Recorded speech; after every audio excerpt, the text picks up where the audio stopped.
खबरों पर नजर डालेंगे, लेकिन सबसे पहले इस वक्त की सबसे बड़ी खबर की बात करेंगे। बीजेपी के खेमे से इस वक्त की सबसे बड़ी खबर मिल रही है। बीजेपी की पहली लिस्ट आने वाली है। कभी भी भारतीय जनता पार्टी की पहली लिस्ट जारी हो सकती है। बीजेपी लोकसभा चुनाव के लिए उम्मीदवारों की पहली लिस्ट अब किसी भी वक्त जारी कर सकती है। सूत्रों के हवाले से इस वक्त की सबसे बड़ी खबर, इस लिस्ट में कई दिग्गजों के नाम हो सकते हैं और 100 से ज्यादा प्रत्याशियों का ऐलान हो सकता है। पहली लिस्ट के जल्द जारी होने के संकेत मिल रहे हैं। बड़ी जानकारी है इस वक्त की। आपको बता दें कि कई दिग्गज इस पहली लिस्ट में होंगे। राजस्थान के भी कई नाम इस पहली लिस्ट में आ सकते हैं। सबसे बड़ी खबर भारतीय जनता पार्टी के खेमे से इस वक्त की मिल रही है। 2024 का रण और इस महासंग्राम को लेकर तैयारियां भी तेज होती नजर आ रही है। बीजेपी के खेमे में 2 दिनों से मंथन चल रहा है। खुद प्रधानमंत्री नरेंद्र मोदी और साथ ही साथ गृह मंत्री अमित शाह के साथ जेपी नड्डा लगातार कई घंटे तक मंथन कर चुके हैं तमाम नेताओं के साथ, कोर कमेटी के मेंबर्स के साथ, और अब करीब करीब ये जो पहली लिस्ट है वो फाइनल हो गई है। इस बात के संकेत मिल रहे हैं सूत्रों के हवाले से। ये सबसे बड़ी जानकारी मिल रही है कि इस लिस्ट में कई दिग्गजों के नाम हो सकते हैं।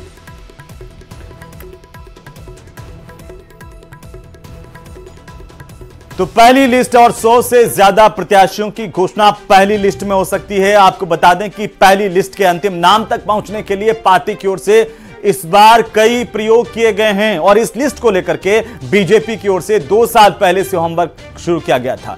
बुधवार देर रात तक चली इस बैठक में अंतिम नामों पर मुहर लगने से पहले उन तमाम बातों पर भी गौर किया गया है जिसकी तैयारी पार्टी ने लंबे वक्त से की थी। सांसदों के 2 साल के कामकाज का फीडबैक लिया गया है। संसदीय क्षेत्र में जनता उनके बारे में क्या सोचती है, इसे लेकर के राय जानी गई है। हर एक संसदीय सीट पर बीजेपी ने सर्वे किया। सर्वे के मुताबिक जो नाम उभर करके सामने आ रहे हैं उन नामों पर मंथन और गहराई से चिंतन हो रहा है और इसके लिए कई मंत्रियों को संसदीय क्षेत्रों की जिम्मेदारी बाकायदा दी गई थी।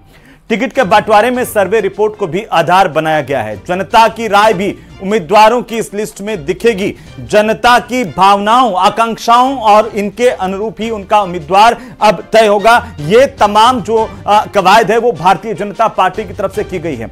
और इतना ही नहीं, नमो ऐप के जरिए जनता से सांसदों की राय ली गई है। सांसदों का काम क्या, उसका आकलन भी किया गया है। सांसदों के काम के साथ साथ जनता अपने सांसद को लेकर के क्या फीडबैक दे रही है उसकी अहमियत भी देखने को मिलेगी और इसी लिहाज से कुछ चेहरे बदले जा सकते हैं। कई दिग्गज जो है वो इस बार चुनावी रण में उतारे जा सकते हैं। 24 के संग्राम में सर्वे रिपोर्ट जो है वो सबसे महत्वपूर्ण होगी। जनता की राय सबसे महत्वपूर्ण होगी। अपने सांसदों को लेकर के जनता ने क्या राय रखी है, काम क्या रखे हैं, यह भी महत्वपूर्ण होगा। और साथ ही साथ जो पार्टी का सर्वे है उसमें तमाम बातें जो निकल करके सामने आई है, पार्टी ने इस पर मंथन किया है। मंथन के बाद पहली लिस्ट अब कभी भी जारी हो सकती है। बीजेपी के खेमे से यह सबसे बड़ी जानकारी है। तो आपको बता दें कि भारतीय जनता पार्टी के खेमे से इस वक्त की जो सबसे बड़ी खबर है वो ये कि कभी भी लिस्ट जारी हो सकती है क्योंकि दिल्ली में लगातार कवायद की गई है। हमारे सहयोगी बाबूलाल धायल हमारे साथ राजधानी जयपुर से जुड़ रहे हैं और साथ ही साथ इस बड़ी खबर पर सबसे बड़ी अपडेट को लेकर के विनीत हमारे सहयोगी दिल्ली से हमारे साथ जुड़ रहे हैं। दोनों का एक एक करके रुख करेंगे क्योंकि बीजेपी की लिस्ट अब कभी भी आ सकती है। पहले बाबूलाल के पास चलते हैं। बाबूलाल, जिस तरह की देखिए चर्चाएं हैं और महासंग्राम 24 का, इसे लेकर के तैयारियां भी अब तेजी से दिखाई दे रही है। भाजपा लिस्ट जारी कर सकती है, कांग्रेस के खेमे से भी, दोनों को मिलाकर के इस वक्त क्या अपडेट है? जी देखिए, कांग्रेस तो अभी धरातल पर जनता से राय ले रही है, कार्यकर्ताओं से संवाद का सिलसिला बनाए हुए उनके नेता प्रदेश के दौरे कर रहे हैं और बीजेपी की तैयारियां कंप्लीट है। उनके पैनल बन के तैयार हो गए और कल रात को जो देर रात तक बैठक चली दिल्ली में सीईसी की, तो पीएम मोदी, अमित शाह और जेपी नड्डा ने लगभग नाम फाइनल कर दिए और राजस्थान की पहली सूची भी बनकर तैयार है। अब जब 100-125 की पहली लिस्ट आएगी तो उसमें राजस्थान से देखना होगा कि कितने उम्मीदवारों के नाम निकल करके बाहर आते हैं। दिलों की धड़कनें बढ़ी हुई हैं, जो जितने भी दावेदार थे और जो वर्तमान में सांसद हैं, तो उनको भी लगता है कि वो अपना टिकट बचा पाएंगे या नहीं बचा पाएंगे। लेकिन माना यह जा रहा है कि 1 दर्जन टिकट पार्टी काट सकती है और कई सीटों पर नए चेहरे उतारने की तैयारियां हैं। जिन सांसदों के खिलाफ एंटी इनकम्बेंसी है धरातल पर, उसको पार्टी ने महसूस किया है। जो जनता के बीच अपना काम ठीक से दिखा नहीं पाए या जनता में जिनके खिलाफ जो है सत्ता विरोधी लहर कहीं पर महसूस भी करी है पार्टी ने, तो उनका पत्ता कटेगा इस बार और नए चेहरों को मौका देकर के बीजेपी अपने कार्यकर्ताओं को यही मैसेज देने की कोशिश करेगी कि यहां पर हमेशा संभावनाएं बरकरार रहती हैं। एक आदमी को बार बार रिपीट किया जाए बीजेपी में ये जरूरी नहीं है और इसलिए वो नए जोश, नई ऊर्जा और तजुर्बे का मिश्रण भी कई बार कर लेती है, लेकिन हमेशा नए लोगों को आगे बढ़ाने की जो पार्टी की एक सोच है वो इस बार के चुनाव में भी दिखाई पड़ेगी। बस लग यही रहा है कि आजकल में टिकटें आ जाएंगी। बिल्कुल बाबूलाल, अब वापिस से आपका रुख करता हूं। विनीत हमारे सहयोगी दिल्ली से लगातार हमारे साथ बने हुए हैं। विनीत, क्या अपडेट है, कब तक आ सकती है पहली सूची बीजेपी से? क्योंकि हमने कल से ही देखा खुद प्रधानमंत्री नरेंद्र मोदी, अमित शाह और तमाम बड़े लीडर्स जो है वो लगातार मंथन कर रहे थे। आज ये निश्चित तौर पर मैं आपको बताना चाहूंगा कि तमाम मंथन के बाद केंद्रीय चुनाव समिति की बैठक के बाद जो लिस्ट फाइनल हुआ है, बीजेपी अब उसे स्ट्रैटेजी के तहत जो है वो किस्तों में जारी करेगी। हमारी एक बड़े नेता से बात हो रही थी, उनका साफ तौर पर कहना था कि आने वाले 2-4 दिन में बीजेपी जो है वो अपनी लिस्ट जो है वो जारी करेगी और जो लिस्ट में नाम है, हालांकि पार्टी ने नाम तय कर लिए हैं। जब केंद्रीय चुनाव समिति की बैठक हुई थी उस वक्त पार्टी ने नाम जो है वो तय कर लिए थे, क्योंकि जिस तरह से पहले कोर ग्रुप की बैठक हुई, उसके बाद प्रधानमंत्री नरेंद्र मोदी के आवास पर बैठक हुई और उसके बाद केंद्रीय चुनाव समिति की बैठक हुई, तो पार्टी ने जो अपनी तरफ से नाम है वो तय कर लिए हैं। लेकिन पार्टी अब एक स्ट्रैटेजी के तहत जो है वो लिस्ट को जारी करेगी और जो लिस्ट जारी होगी वो किस्तों में जारी होगी।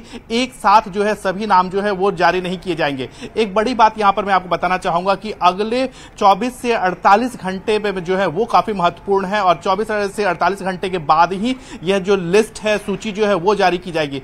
एक और बड़ी बात यहां पर मैं आपको बताना चाहूंगा कि कल जो है प्रधानमंत्री नरेंद्र मोदी का कार्यक्रम है, बंगाल में है कार्यक्रम है, बिहार में कार्यक्रम है। इसके साथ ही साथ परसों जो है वो केंद्रीय मंत्री परिषद की बैठक है, वहां पर प्रधानमंत्री नरेंद्र मोदी अपने मंत्रिपरिषद के सारे मिनिस्टर्स के साथ बैठक करेंगे और माना यह जा रहा है कि यह है कि इसी के बाद जो है वो लिस्ट जारी हो सकती है। हालांकि बीजेपी ने लिस्ट जो है वो फाइनल कर ली है, पहली सूची जो है वो फाइनल कर ली है। अब पार्टी को तय करना है कि आखिरकार लिस्ट जो है वो कब जारी किया जाए।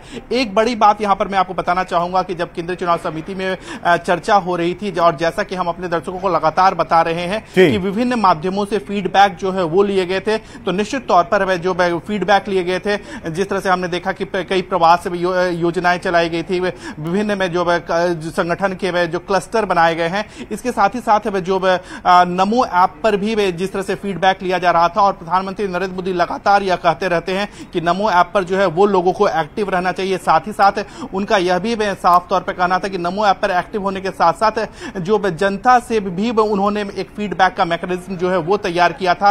अपने सभी के क्षेत्र से भी जो लोग हैं, चाहे वो कार्यकर्ता हो, जनता हो, उनसे भी फीडबैक मांगी गई थी। तो इसी आधार पर जो है उम्मीदवारों के नामों की जो घोषणा है वो तय कर ली गई है।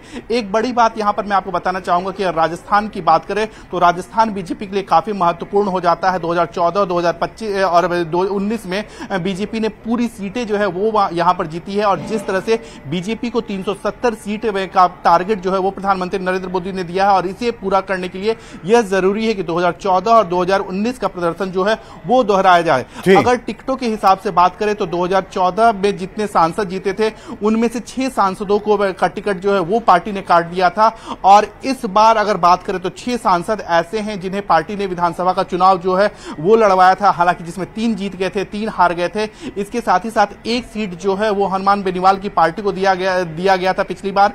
इस बार बीजेपी जो है वो खुद इस सीट में से लड़ेगी, तो साफ तौर पर 7 कम से कम नए चेहरे जो है वो इस बार में हो सकते हैं। इसके साथ ही साथ मैं आपको बताना चाहूंगा कि कुछ ऐसे भी नाम, भूपेंद्र यादव का नाम है जिन्हें जो केंद्रीय मंत्री हैं और जिन्हें इस बार